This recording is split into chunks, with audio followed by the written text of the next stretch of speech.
Hi everyone and welcome back to my channel.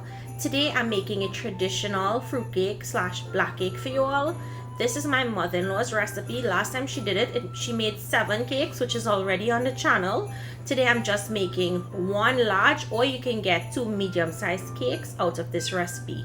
If you're looking for eggless and non-alcoholic fruitcake, I also have that on the channel, and I'll try to link it in the description or as end cards for you all. We're starting with Country Crock. This is a brand of butter that she likes to use. In goes sugar, and we're just going to cream until it's light and fluffy.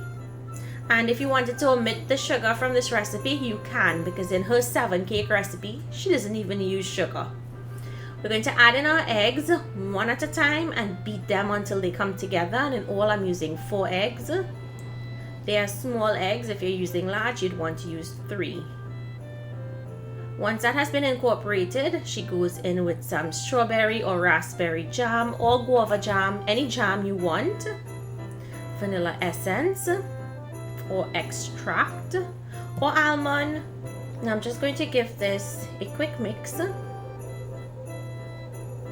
and then I'll add in my flour and my baking powder.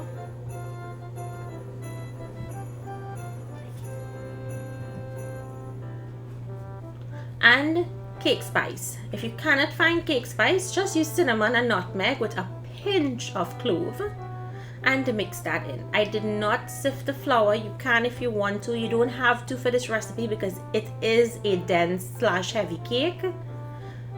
And now I'm gonna go in with browning. Now when you add the browning, you're gonna look at the cake batter. If it's light brown, you can add some more browning, and in goes some molasses. I actually went in with more browning than this, so that's just for you guys. If you like a darker cake, add more. If you like a lighter cake, add less. And in goes that 4 cups of fruit puree, and I also have a video showing you all how I did this already on the channel. You just want to mix that in, and my final ingredient would be for sorrel. This is some leftover cooked sorrel that I have. If you made sorrel juice, you can save the sorrel petals and add it here, and I'm just folding that in. It's totally optional, but I mean, why not? Now I'm gonna pour this into a 10-inch greased and floured cake pan. Now I'm not gonna fill it all the way up because I want to make a smaller cake out of this.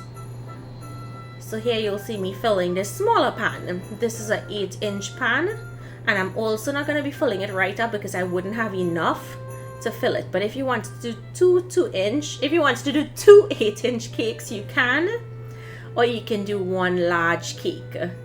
And as soon as it comes out of the oven, I like to soak it with the rum. Any type of rum. I'm using vodka here actually, so any type of rum you want to use, feel free to. If you want to make a mixture of rums, you can do that also. And the next day you can cut and enjoy. Some people like soaking this for days and days. That's just not me, so you do what you like and what you prefer. So I hope you guys enjoyed today's recipe. Make it, comment down below, let me know what you think, and remember I do have other versions on the channel that you can check out. Thank you so much, and I'll see you in my next video. Bye everyone.